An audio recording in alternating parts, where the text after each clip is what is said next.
नमस्कार प्रेक्षकांनो, ठरलं तर मग मालिकेच्या आजच्या भागामध्ये आपण पाहणार आहोत की आता चैतन्य हा अर्जुनला समजावत असतो. चैतन्य म्हणतो की हे बघ अर्जुन, मधुभाऊंनी जर सायलीला तुला भेटू न देण्याचा जर निर्णय घेतला असेल तर सायली वहिनी तुझ्या प्रपोजलला कधीच रिस्पॉन्स देणार नाही. अर्जुन म्हणतो की मी जर आज कोर्टात गेलो ना तर मला माहिती मधुभाऊ आजसुद्धा सगळ्यांच्या समोर माझ्यासोबत व्यवस्थित बोलणार नाहीयेत. चैतन्य म्हणतो की हे बघ अर्जुन, मधुभाऊचा राग कुणावर आहे तुला माहिती आहे का? अर्जुन म्हणतो कुणावर? तर ज्यांनी त्यांच्या मुलीला कॉन्ट्रॅक्ट मॅरेजच्या लग्नामध्ये अडकवलं आणि त्यांच्याशी खोटं लग्न करून त्या बदल्यात मधुभाऊंची केस घेतली. चैतन्य म्हणतो की त्यांना असं कळलं की हा माणूस तू नाहीये, कारण तू असं काहीच केलेलं नाहीये अर्जुन. चैतन्य म्हणतो की तू काही केलं नाही अर्जुन, तू फक्त प्रेम केलंय आणि हे प्रेम तू सायली वहिनीपर्यंत पोहोचू दे. चैतन्य म्हणतो की तुझं प्रेम खरं आहे अर्जुन. तर अर्जुन म्हणतो यस, मग माझं जर प्रेम खरं आहे तर मग मी मधुभाऊला का घाबरू? चैतन्य म्हणतो की आता कशी गाडी एकदम रस्त्यावर आली. एकदम बरोबर बोललायस अर्जुन. जो गुन्हा मी केला नाही त्या गुन्ह्याचा स्टॅम्प माझ्या कपाळावर मी मारून घेणारच नाही, असे आता अर्जुनने चैतन्याला सांगितलेलं असतं. आणि आता काही जरी झालं ना तरी मधुभाऊला समजायलाच हवं की माझं त्यांच्या मुलीवरती खरं खुरं प्रेम आहे म्हणून. तेव्हा आता अर्जुनने पक्का विचार केलेला असतो. अर्जुन म्हणतो चल चैतन्य, आता आपल्याला निघायचंय आणि कोर्टात पोचायचंय.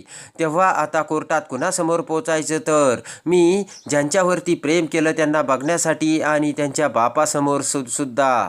इकडे आता प्रिया ही सगळ्या सुभेदारांना समजावत असते. प्रिया म्हणते की आपण आता सायलीच्या सगळ्या वस्तू जाळून टाकल्यात, तेव्हा या पुढची स्टेप म्हणजे आता सगळ्यांनी आपण आनंदात राहायचं बरं का.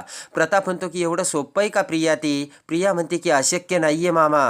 अस्मिता म्हणते की बरोबर आहे प्रिया तुझं, मला सुद्धा असं तोंड पाडून राहायला अजिबात आवडत नाही. तन्वी म्हणते की आता माझं ऐका, यापुढे जर कुणी दुःखी झालं ना तर मला 5,000 रुपये ट्रान्सफर करायचे. तेव्हा सगळेजण आता तन्वीकडे बघू लागतात. तर अस्मिता खुश झालेली असते. चैतन्य म्हणतो की अगं तन्वी, सुपर आयडिया, मी एवढा डॉक्टर झालो तरीसुद्धा तुझं डोकं किती माझ्यापेक्षा भन्नाट चाललं, माझ्या तर हे लक्षातच आलं नाही. अश्विन म्हणतो की अरे बापरे, असं जर झालं ना तन्वी तुझ्याकडे पैशाचा पाऊस पडेल. तेव्हा आता अस्मिता म्हणते की मी यापुढे कधीच दुःखी होणार नाही. तर प्रताप म्हणतो हो हो, मीही माझ्याकडचे पैसे अजिबात जाऊ देणार नाही. तेव्हा आता प्रताप बोट करत कल्पनाला म्हणतो की अगं कल्पना, तू माझी बायको आहेस बरं का. तेव्हा तू जर मला 5,000 रुपये द्यायला लावलेस ना, माझ्या इतकं कुणी वाईट नाही. तेव्हा सगळेजण आता हसू लागतात. तर आता प्रियासुद्धा खूप खुश झालेली असते. ते ऐकून आता विमल म्हणते की ठीक आहे वहिनी, आता मी सुद्धा हसते बरं का, कारण नाही जर हसले तर मला 5,000 रुपये द्यावे लागतील आणि 5,000च्या पुढे किती शून्य असतात हे देखील मला माहीत नाही. तेव्हा आता प्रिया ही विमलकडे बघू लागते. पूर्णाई म्हणते की आणि माझे सगळे पैसे अन्नपूर्णा ट्रस्टला जातात, तेव्हा मी तुला 5,000 रुपये देणार नाही प्रिया, आणि त्यासाठी मी सुद्धा असते हे बघ. तर प्रिया खूप खुश झालेली असते. प्रिया आता नाटक करत म्हणते की पूर्णाजी, अगं तू हसताना किती सुंदर दिसते, चला बरं आता नाश्ता करून घ्या. सगळेजण आता खुश होऊन नाश्ता करू लागतात.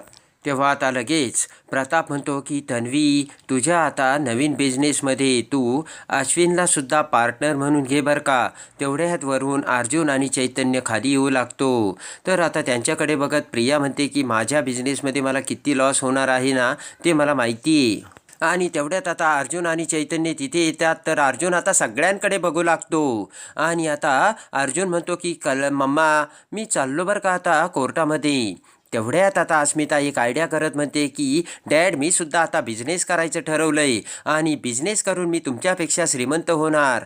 तेव्हा आता प्रताप म्हणतो की अगं अस्मिता, मी सुद्धा एवढा बिझनेसमन आहे तरीसुद्धा मी पूर्णाजीपेक्षा जास्त श्रीमंत होण्याचा विचार करतो, पण मला अजून ते जमलेलं नाही आहे. पुन्हा आता सगळेजण हसू लागतात.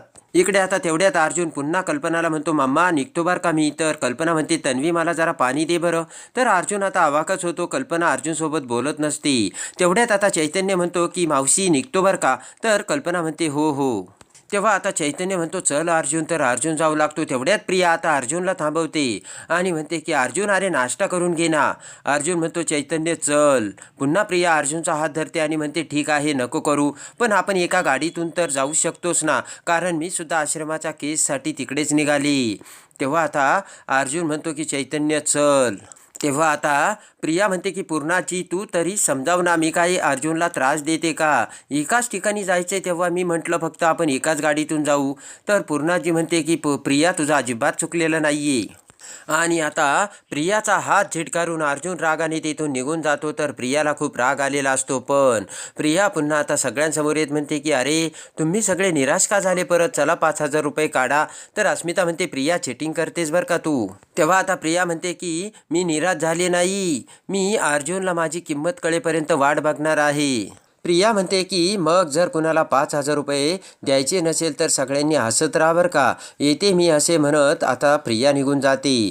इकडे आता दोन्ही वकिलांसोबत साक्षी आणि महिपत आता कोर्टासमोर आलेले असतात. साक्षी म्हणते की मला वाटतंय की आज माझ्या केसचा फायनल रिझल्ट लागेल.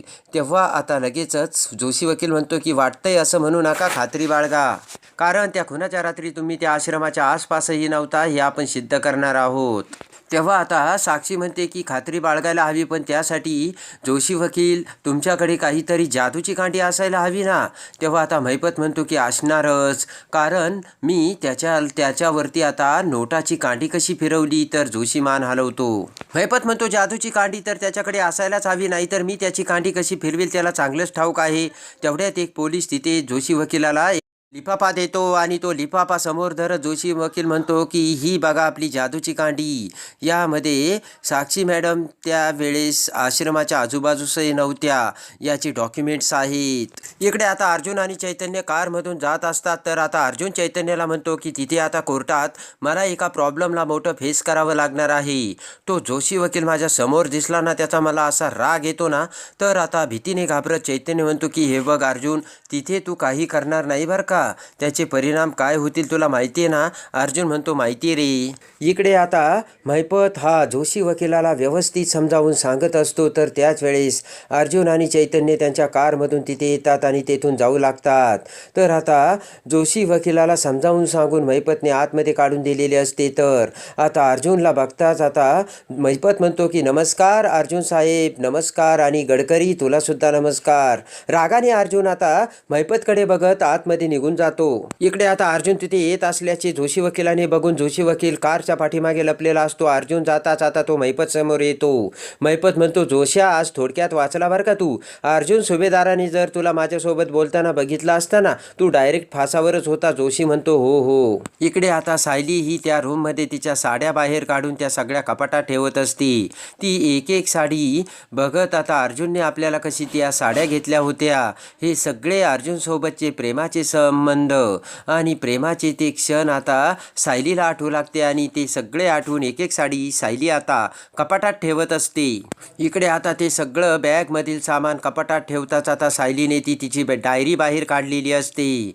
सायली आता ती डायरी घेऊन खाली बसते आणि ती डायरी उघडू लागते. आणि ती डायरी उघडताच आपण कसे अर्जुन सरांना डायरी दिली होती आणि तुम्ही कुठे जाता, कोणाला भेटताय, काय करताय हे सगळं या डायरीमध्ये लिहून ठेवायचं असे म्हणत आता आपण कसे अर्जुन सरांना आता दम दिला होता हे आता सायलीला आठवतं. तर आता आपल्याला लिहिण्यासाठी सुद्धा अर्जुन सरांनी कशी डायरी दिली होती हे आता सायलीला आठवून सायलीने ती डायरी आपल्या हातात घेतलेली असते आणि सायलीच्या डोळ्यात आता पाणी येते आणि पटकन आता सायली ती डायरी आपल्या छातीशी कवटाळते. इकडे आता अर्जुन आणि चैतन्य कोर्टाच्या बाहेर येऊन बोलत असतात. तर तेवढ्यात मधुभाऊ हे कुसुमसोबत ॲटो रिक्षातून तिथे येतात. तर अर्जुन आता त्यांना बघतो आणि पटकन अर्जुन आणि चैतन्य हे त्यांच्याकडे येऊ लागतात. तर मधुभाऊ ॲटोवाल्याला पैसे देतात.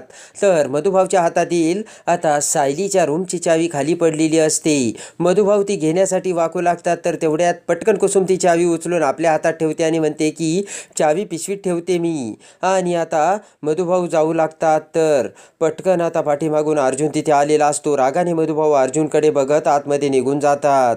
इकडे आता लगेचच अर्जुन कुसुमला म्हणतो की मिसेस सायली कशा आहात. तर कुसुम म्हणते की ती छान आहे. तेव्हा आता अर्जुनला आनंद होऊन अर्जुन म्हणतो फंटॅस्टिक, पण त्या कुठे दिसत नाही आहेत. तेव्हा कुसुम म्हणते की ती येऊ शकली नाही. तर अर्जुनचा चेहरा लगेचच पडलेला असतो आणि आता ते बघून अर्जुनला खूप वाईट वाटून पटकन अर्जुन आता बाजूला जातो आणि अर्जुनच्या डोळ्यात पाणी आलेलं असतं. चैतन्य कुसुमला म्हणतो की थांबा मी समजावतो त्याला, पण कुसुम चैतन्याला थांबवते आणि तिच्याकडची त्या रूमची चावी चैतन्याला देत म्हणते की ही माझ्या घराची चावी घ्या, सायली आतमध्येच आहे आणि ती अर्जुनला द्या.